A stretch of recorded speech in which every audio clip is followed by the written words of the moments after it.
All right, let's get into a wild story. It's about a 1956 plane crash that literally changed aviation forever. But it also left behind this deep mystery, one that really makes you question how official stories get made and why sometimes they feel like they're built to be impossible to disprove. So, the official story about the Grand Canyon crash seems pretty straightforward, right? A terrible accident happens, we learn from it, we make things safer. But check this out. What we're looking at here is a perfect logic loop. Two planes crash, and there are no flight recorders to tell us why. So the investigation says, well, we can't find any evidence, and concludes the solution is mandatory flight recorders. Think about it. The new rule is justified by the very absence of the technology the rule requires. It's a perfectly sealed story. And on the surface, that story is neat and tidy. You have this textbook tragedy, and it leads directly to the creation of the FAA. A clear problem, a swift solution. It makes perfect sense.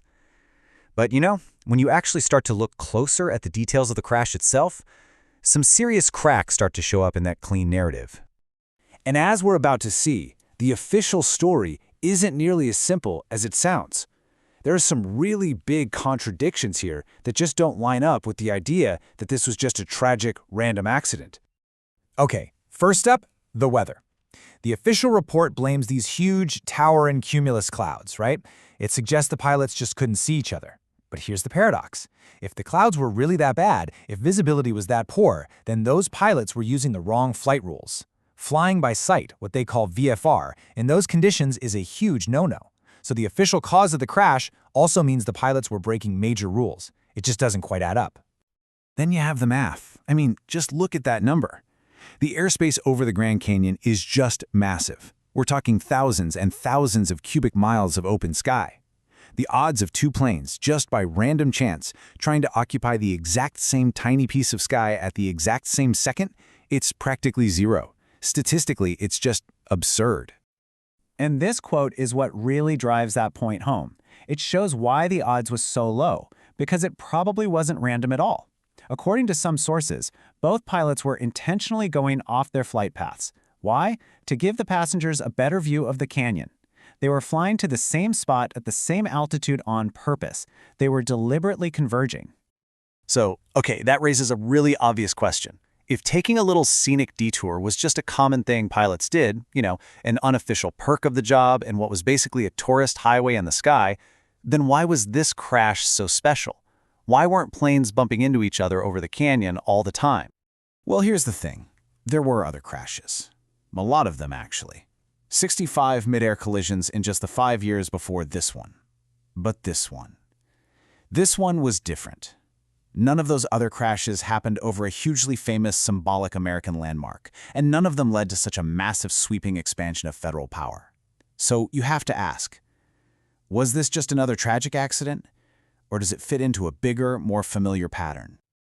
So let's zoom out for a second, because this event, whether it was planned that way or just a tragedy that was taken advantage of, it fits perfectly into a well-known playbook.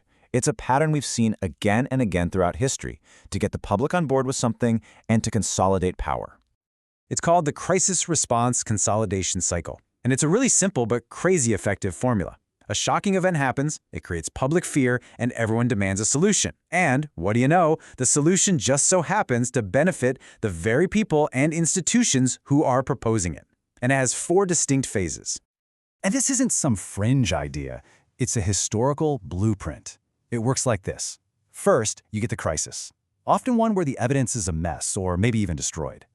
Then comes the public outcry, something must be done. That's when the pre-planned solution is rolled out, leading to a consolidation of power. And the last step, the original evidence gets locked away, sealed off, making the official story permanent and basically impossible to challenge. We have seen this playbook run so many times. Think back to the 1920s. Edward Bernays, the guy they call the father of public relations, he was hired to sell more cigarettes. So what did he do? He staged a protest where he paid a bunch of women to smoke cigarettes in an Easter parade, and he framed it as an act of women's liberation, torches of freedom. He literally manufactured a cultural moment, a medi-crisis, and made his client's product the solution. It worked, too. He doubled their market. Or how about the food pyramid? A few decades later, the country had a huge grain surplus. So agricultural lobbies pushed the USDA hard. And what did we get? The food pyramid. It manufactured a nutritional truth that put their products, grains and carbs, at the absolute base of the American diet. Just like that, they secured decades of government-backed demand, and it totally changed the way an entire country eats. Okay, so this all brings us back to the central issue with the Grand Canyon crash story. What do you do when a story isn't just unproven, but is actually built in a way that makes it impossible to ever disprove? Now this right here, is the absolute kicker. Just look at this table. It lays out the whole dilemma perfectly. It doesn't matter if you think the crash was a genuine accident that the government just took advantage of, or if you entertain the idea of a false flag, an event engineered to look like an accident to justify a goal. Either way, both theories lead to the exact same observable evidence. The wreckage is hard to get to. The investigation is run by the government, the site is restricted, and the end result benefits federal power. You can't tell the difference. This is what you call an unfalsifiable narrative. You know, we always hear that extraordinary claims require extraordinary evidence. But that whole idea gets flipped on its head when you have a situation like this.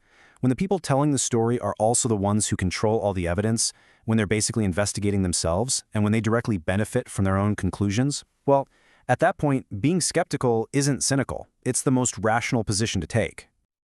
And hey, don't for a second think this is just some old, dusty history. Just look at the government's own recent reports on UAPs, what we used to call UFOs. A whopping 57% of cases are still unresolved.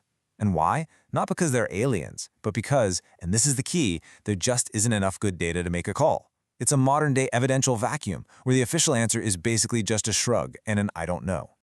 And this brings us to a final, bigger point really, a philosophical one, about how we're supposed to know what's true, especially when we're dealing with powerful institutions that pretty much have a monopoly on the information. Yeah, so there were these philosophers, guys like Marx, Nietzsche, and Freud, and they're sometimes called the masters of suspicion. Their whole thing was that our deepest beliefs, the arguments we make, they might not actually be based on pure reason. They might just be symptoms of hidden forces we're not even aware of. Economic pressures, psychological hang-ups, power structures. And that, right there, is the absolute heart of it. The point of all this isn't to stand here and prove exactly what happened over the Grand Canyon in 1956. We can't. The real point is to recognize the structure of the story, to see when a narrative has been built in a way that makes real proof impossible by design. It's about knowing when the conditions are perfect for our skepticism to be switched on.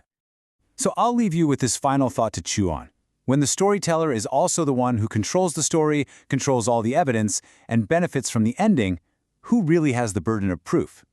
Is it the skeptic who's asking the tough questions, or is it the institution that made a verifiable answer impossible in the first place?